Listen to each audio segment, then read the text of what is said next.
there, lovelies. Thanks for visiting my channel today. I'm Kisa the Veganizer, and today we're making butter.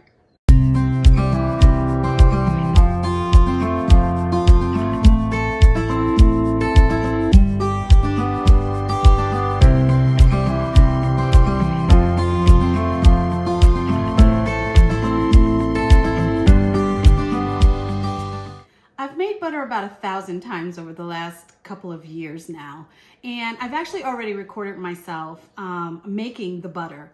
So what I'm going to do today is I'm going to walk us through some old footage, give you all a step-by-step narration of this recipe, as well as some fun fat facts. Y'all, this butter is so good. My family members come to my house and ask me if they can take home the butter that I've already made and I have stored up in my freezer. I make everything with this butter. I mean, any recipe that would call for butter, I'm using this butter. From simple hot butter melted on my breakfast toast, to baking up breads, cakes, cookies, finishing sauces and gravies. I even make the buttered pecans that I put in my butter pecan ice cream. My father-in-law goes crazy for this stuff all summer long. But why make butter instead of buying it? A few reasons here. One, buying butter is ridiculously expensive. And two, meat is everywhere. Again, these little animal byproduct bombs all over my plate. I'm over it, you guys. Butter is a fat, and it's a saturated fat, vegan or otherwise. But listen, we don't have to have the worst of the worst fat, even when we're eating it in moderation. Maybe it's my age, maybe it's my cholesterol, which by the way has come down into the normal range since veganizing my diet. And or maybe it's all the other things that my doctor keeps trying to get me to take a medication for. At any rate, at this stage in my life, I'm choosing to eat the best things, not the worst. But before we get into this recipe, can I show you the book that we are adapting the recipe from? This is Miyoko Schinner's The Vegan Pantry cookbook, and it's amazing. In my opinion, Miyoko Schinner is the reigning queen of vegan cooking. She comes out of the restaurant world and she's been doing this and putting down like delicious, beautiful dishes way before it was fashionable to be vegan. In fact, you've seen and can buy Miyoko's butter in stores.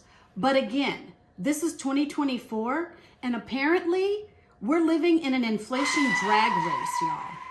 So listen, Miss Miyoko, don't be mad at the folks for making your butter instead of buying it. Be mad at me. I told them to buy the book instead. And listen, I don't get any kickbacks from y'all buying her book or not, or her butter or not. She doesn't even know me. She doesn't even know that I'm pumping up her book or her butter. But it's the real deal, y'all. She's an icon, man. And well, she's a bad motor scooter. But seriously, lovelies, let's get into this very simple and economical recipe. You'll need the following ingredients: 1.5 cups of refined coconut oil, 1/4 cup of a lightweight neutral tasting oil. I use sunflower oil.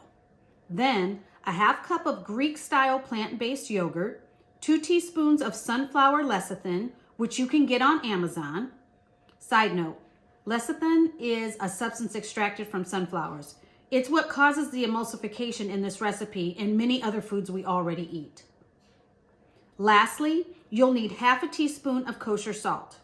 You'll also need a high-powered blender, measuring cups and spoons, and vessels to store your butter in. I found these butter molds on Amazon. Okay, so usually our refined coconut oil is solid at cooler temperatures. In fact, what's important to note here is that all saturated fats are solid at room temperature. This is a good way to be able to eyeball good fats from not so good fats. If your fat is solid when cooled, it's a saturated fat, and you should definitely be eating that fat in very small quantities. Coconut oil is a saturated fat. Also, Coconut oil has a generous amount of omega-9 and a bit of omega-6 fatty acids. These are important because they help to manage inflammation in the body. Fat is necessary for the body, y'all. The body actually does not make its own fat. It stores fat, but it doesn't make fat. Fat is critical for muscle energy, brain energy, and to feel full at mealtime. We don't need to consume loads of fat, but we do need fat. One last note. We must take in good, healthy fats because remember I said that fat was a part of the inflammation regulating system. When this system is out of whack, we see mental health symptoms such as those associated with depression and bipolar. Okay, we're gonna melt our coconut oil in the microwave until it's just about all melted. Don't let this get too hot. You'll have to wait longer for it to cool back down. Once that's melted and cooled, add the coconut oil, sunflower oil, yogurt, sunflower lecithin, and salt to the blender. Start your blender on a low speed and gradually increase the speed to high.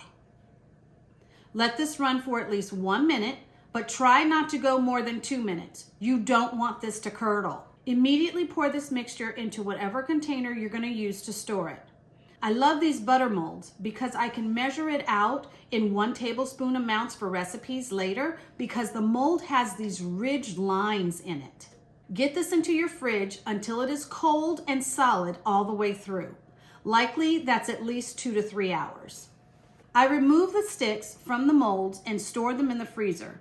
I usually make 8 sticks at a time. That's 2 pounds of butter, y'all. I'm set for a minute. And like I said, I put this on or in anything that calls for butter. I wish I had a clip of me eating butter straight out of the mold, but I don't do that. But you will find me using this butter in all sorts of recipes here on my channel, and I'm looking forward to sharing those with you. And there it is, another recipe that's just too easy not to make yourself and control what goes into your gut. Thanks for joining me today, lovelies. And until next time, when we take another recipe and veganize that.